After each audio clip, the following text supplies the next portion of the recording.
We walked into a freaking shitstorm here! On our way. In a series of eye-popping trailers dating back to 2005, Killzone 2 has enraptured the masses with the promise of blurring the line between reality and the radical. Years have passed with a slow trickle of gameplay videos, closing in on those target renders offered up nearly a half a decade ago. It's just about time to finally enter the Killzone. Part 2 kicks off following the events of the original Killzone and the PSP's Killzone Liberation.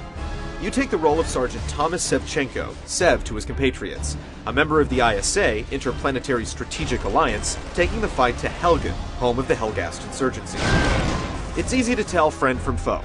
The bad guys have beady little red glowing eyes filled with malice.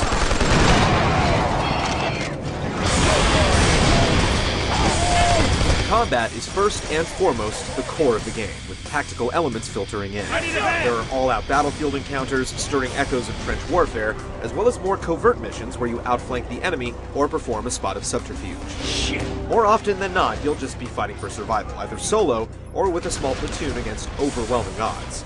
This is the Helghast's planet, and they have tons of reinforcements. But don't count your squaddies out. They'll land some kills and can perish themselves, but if you're quick, you can revive them. Good to go!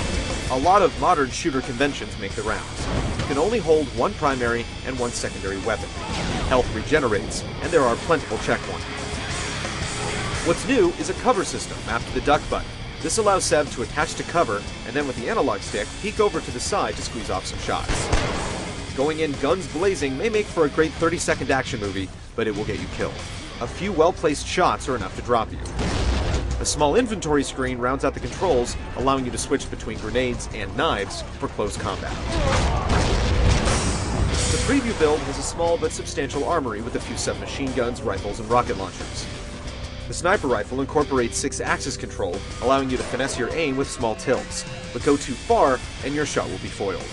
6-axis also shows up once in a while for turning valves and setting bombs, while an occasional barrier can require you to shoot out a control box.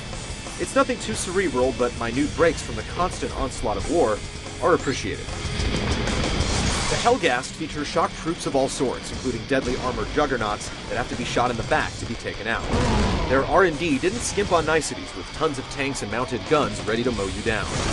Occasionally, the ISA slips you a tank as well to help level the playing field, but you have to always be on the lookout for a rocket launcher and some extra munitions.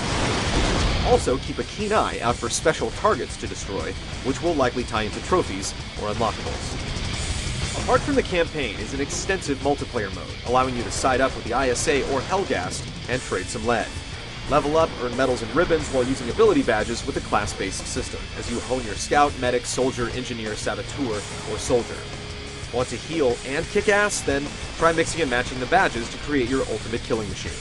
With clan support and dynamic multiplayer objectives that can change mid-round, Killzone 2's multiplayer has a lot to offer. 8 maps, 64 player bouts, and 5 main game types. Killzone 2 is finally set to try and live up to all those years of hype. What we've played so far has been a relentless pattern of duck and burst as we scan each dirty, dilapidated environment for burning red eyes.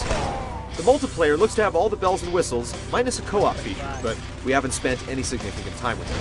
Find out if hours spent in the Killzone are a good use of your time in our full review in the coming weeks.